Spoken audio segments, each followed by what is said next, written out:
Let Dakshu be the harbinger of change students need. So আমরা আজকে এই চমৎকার রিলেশনটা পড়ব। Let লেখা নিচে let খেয়াল করে না স্ট্রাকচার বুঝেন বলছে let Dakshu be the harbinger মানে কি জানেন অগ্রদূত।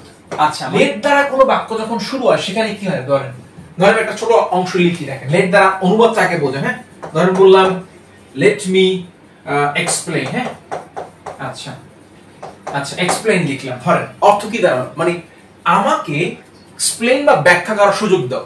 আচ্ছা তার মানে ধরেন লেটস প্লে। হ্যাঁ ধরেন বললাম লেটস প্লে। খেয়াল করেন তো লেট দ্বারা কোনো বাক্য শুরু হলে এটা আসলে কি ধরনের বাক্য জানেন এটাকে আমরা বলি ইম্পারেটিভ সেন্টেন্স। ইম্পারেটিভ মানে কি আদেশ অনুরোধ রিকোয়েস্ট এগুলো বোঝায়। তাহলে এই যে আপনার অনুরোধ করা রিকোয়েস্ট করা এটা কিন্তু লেট দ্বারা শুরু হয়। তাহলে লেট মি এক্সপ্লেইন নাকি দয়া করে আমাকে ব্যাখ্যা করার সুযোগ দেন অনুরোধ করা হচ্ছে অথবা লেটস প্লে চলো একটা প্রস্তাব বা প্রপোজাল চলো লেটস প্লে চলো খেলতে যাই ব্যাপারটা এরকম।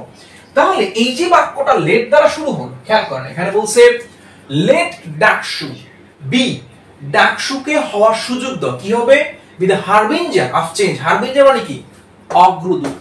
আচ্ছা মানে যেটাকে বলছি আমরা ডাকসু হোক পরিবর্তনের অগ্রদূত। স্টুডেন্টস নিড স্টুডেন্টস হচ্ছে এখানে বাক্যের সাবজেক্ট নিড ভার্ব এখানে আছে হুইচ এখানে একটা হুইচ আছে যেটা ছাত্ররা চায় এবং অনুবাদটা কি করতে পারি যে তাহলে ডাকসু হোক পরিবর্তনের অগ্রদূত যা শিক্ষার্থীরা চায় বা শিক্ষার্থীদের চাহিদা অনুযায়ী ডাকসু হোক পরিবর্তনের অগ্রদূত। That's enough. কিন্তু এই যেটা হুইচ দেখতে পাচ্ছেন আমি কেন বললাম এখানে হুইচ আছে আপনি এটা একটু বুঝবেন। এটা হচ্ছে আপনার সেন্টেন্স স্ট্রাকচার বা গ্রামাটিক্যাল থটস। সেটা হচ্ছে যে আপনার এই যে বাক্যটায় এখানে একটা লেট এবং বি অলরেডি এর ভার্ব আছে। হ্যাঁ এখানে একটা ভার্ব অলরেডি আছে এবং এই বি এর পর এটা পুরো অবজেক্ট হারবিঞ্জার অফ বা চেঞ্জ পুরো হচ্ছে অবজেক্ট। তাহলে এটা যদি অবজেক্ট হয় তাহলে আবার একটা ভার্ব কেন এটা সাবজেক্ট কোথা থেকে ছাত্ররা চায় এই জন্য এখানে একটা হুইচ যেটাকে আমরা অ্যাপোজিটিভ বলে থাকি যে বাক্যে এরকম relative pronoun who hmm which what এগুলো সাইলেন্ট করে বাক্য তৈরি করা যায়। এতটুকু ক্লিয়ার প্রিয় শিক্ষার্থী? আচ্ছা এই বাক্যটা আরো দুই একটা সেন্টেন্স দিয়ে আমরা প্র্যাকটিস করি তাহলে কিভাবে করতে পারি। এই যে লেট দিয়ে একটা বাক্য দেখেন বলছে let honesty be the guiding light of our society.